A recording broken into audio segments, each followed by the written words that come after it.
They tell me that I might be the first Roman Christian here in Jerusalem. They asked me to give my testimony. Roman soldiers are not supposed to get involved with matters of politics or religion. So, you'll pardon me if I'm not very enthusiastic about this. You may not be terribly enthusiastic about me being here, after I tell you that I was the one who beat Jesus 39 times with a cat of nine tails. That wasn't my idea. That was Governor Pilate's idea. The other rabbis were jealous of Jesus and wanted him dead. But Governor Pilate couldn't find anything to hang him for. He thought a beating would satisfy them.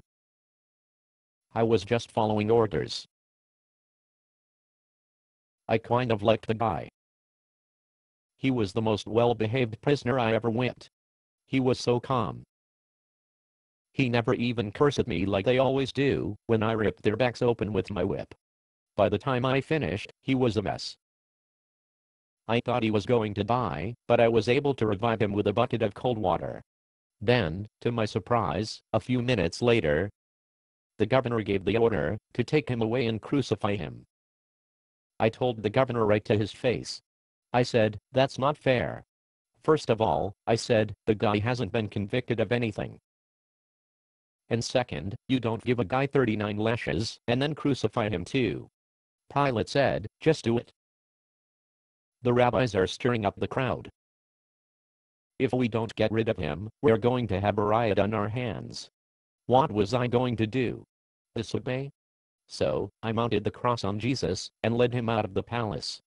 By now, there were thousands of people lining the streets on the route to Golgotha that day.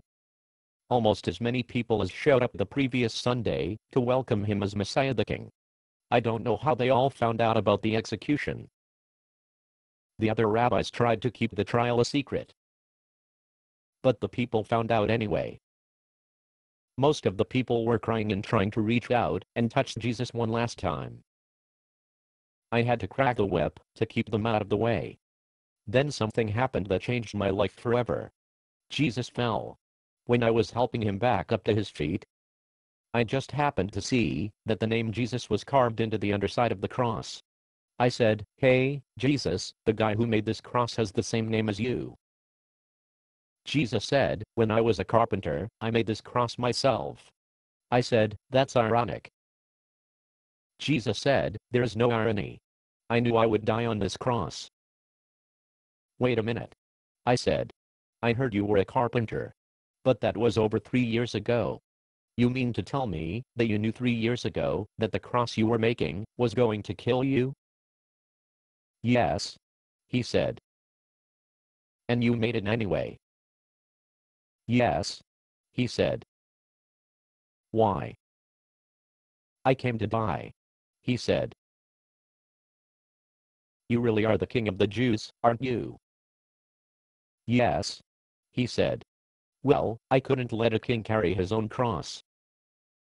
So, I chose the biggest man I could find from the crowd and made him carry the cross the rest of the way to Golgotha. It was the least I could do for a visiting king." Then, 3 days later. Well, you know the rest. Based on a play by Bob Snook.